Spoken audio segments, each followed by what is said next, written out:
باکوری کردستانی چاوا چید به محمد عطا یکسل شروعکاری سیاسی لستودیو کردستان 24 میوانی منه بخیراتی که محمد عطا خیر خود البابا شما بخیر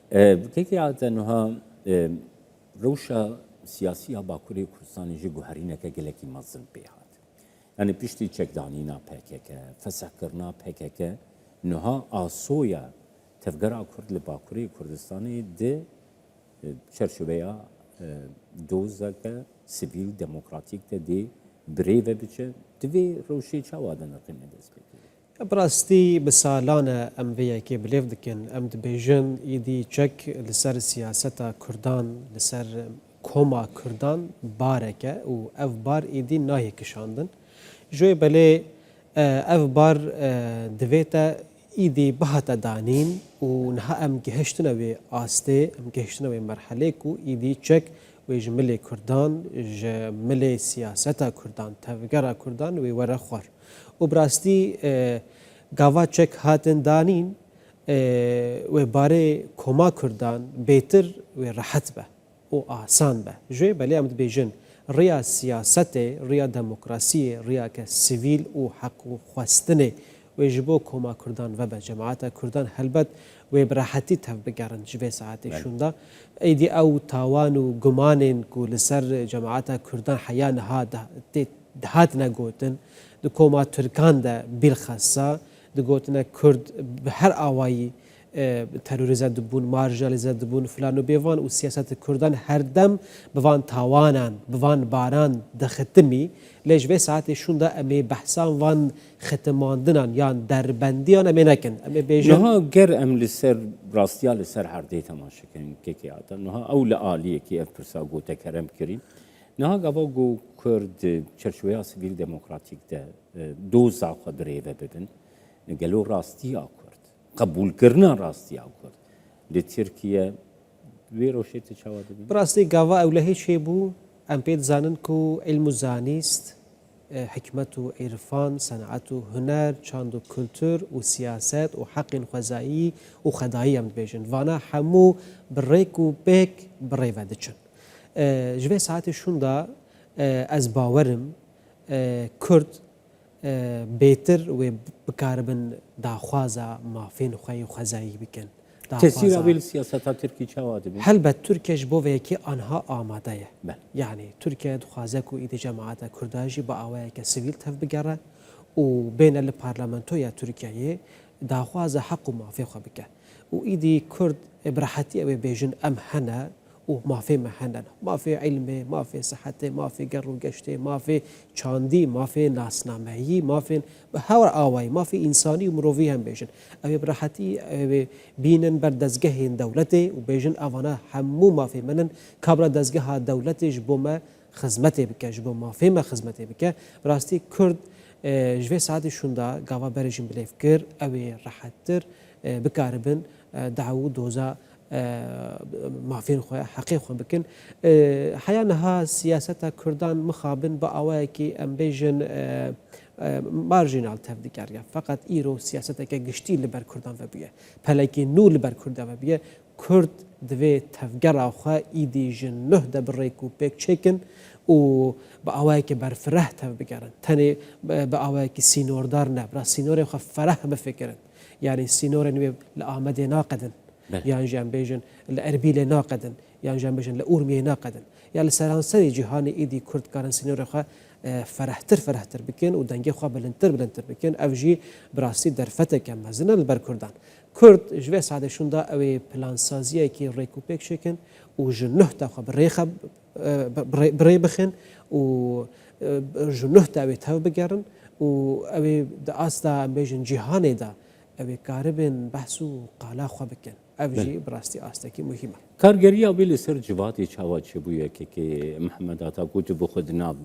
خلقی دید ناب ملتی وکی پاریزر دانستاندنی تجی از دزانم کو بجوادی رجلک برفرهن جلک گرمن دوی درباره دتی چی دی؟ براستي از بخجي يعني مسلجي مجيش في يكيرا مساعدة از وك باريزر تفذكرم دناف جماعة كردانا وبراستي خلق جلك هيفي دكن جوي بروسية وخلق هيفين وان دوي نشكين جي و سمبولیزه دکن لسر چه و پروسه لسر زمان لسر زمان کردی سمبولیزه دکن دبیجن هک دری لبر زمان کردی و بون هل بد او مسئله ما او کیشه ما او پروبلم ما همو و چاره سر ببن اگر مسئله ما یا زمان مسئله ما یا چاند و کلتور و هنر اگر چاره سر نبو برای و نبو دری لبر زمان به و نبو لمكتبان لدم دزجه دولتان بأوى كسازي وفرمي ورسميا بيجن أف حقيمي خدائيك ورسنة زمان بخا نكت دم دزجهن أمن نكاربن تجاري بحثا وان كيشين خوي دبكن أفا بريدة شو بيشتا كوا مديف بيشكت حقيمي يندجي وباشتا تعقيبي بكن بشوبينن جاي بالي مسألة زمان مسألة كي جرينجا دولة نيزك هياوي شوية كي عطا يعني إنها مسألة كرد وكي تكرم كري يعني بارتيين كردستاني حركتين سيفيل ديمقراطيكين كردستاني يعني بارتيين كردستاني هدا بار بقرا حق بار بقرا PDK بقرا PSK بقرا بارتيا ولات باريزين كردستاني بقرا همي وان داخوازين كو تكرم كري اني زمان تين زمان ناس کرنا زمانی کردی وکی زمانی کی فرمی پروردهی و ناسنامه ها. یا براستی هلبت امن کارم بیجن کو دولت ایرو بریکو بیک سروی مسئله حلوسته کی یک سر داتینه. تناف دولت دیجی شاخ به شاخ هر یک بسر یعنی دویت هکوشیم بردوام. هکوشیم بردوام ببراستی. جوی هلی دا هلبت عالیه کی دولت خورد ام بیجن عالیه کی دولت بیجا ورن د پارلمانتوی همو داخواز خو بکن ام بجی بینن. بالرأي السيفيل وديمقراطي فقط شاخه كي وي بشوك جي هيات بجنا يعني الريل برزماجي دكرا براستي البر تشانديجي دكرا براستي فقط قناعته من اوكو هر شبه بلا ببا روجك بي او مجبور ببكو هبونا كردان ناسنامه كردان چاندا كردان زمانه كردان او هاو حق دن كردان ويورن ناسين باوي دستوري باش تسيره مثلا بيجنو حال حريما كردستان من حال هریما کردستانی نکه حتی گلک جارات و هاتیه هریما کردستانی دولت که فدرال لروجوای کردستانی يعني روش بر بستاتویه که بدیچی تسیرها وی کیجی لسر وی پروسه لترکیه باکوره کردستانی دکاره هل ایرو ام بیجن اف هر دو مسئله یعنی باکور و باشور تاثیر هف نکن براستی اف قصه کی غلطه و کیمه جی هل به تاثیر ددن هف چوا تاثیر دادن بلکه تاثیری که راست نیه فقط تاثیری که حشمندی هیا دناو باکور و باشور دام بیشن اره ایرو لباشور با آوایی که دزگهی سازگهی و رسمی و فرمی آنها بیشن ستاتویه که یجب کردن البته اف هیوی ده کردن باکور جی باکور جی جوی با آوایی که پارا خواجه هل دادن پارا هیوی جی هل دادن تزانی مثلا گلک مجاره که گلک بالا منشان کنها هل بجارتنین عراق فدرال بومبو پارلمانتوی عراق فدرال ورگرتنا دنگین بتایبتی پارتیا دموکراتا کردستانی دنگین گلک گرم و ارینی لسوسیال مدیا الباکوری کردستانی جی درست کرد. افسر کفتن بو براستی جی گوتبون 1 میلیون دنگامی بستینن 1 میلیون زیادتر دنگ استاندن. جوی ساعتشون داد دوی پراتیکی کی وها به برچهوان جبو باکور از دبیجم ایرو باشور سرد کوا تید کوشا مجادله دکه برخواد ده تفدیگره و ام بیجن موفقیت به دست دخل لی پشتی موفقیت پلانسازی چیه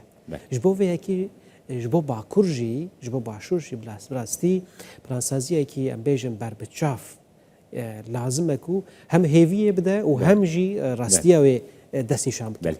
گلک سپاس بوده که محمد عطا یوسف کو میوان سپاس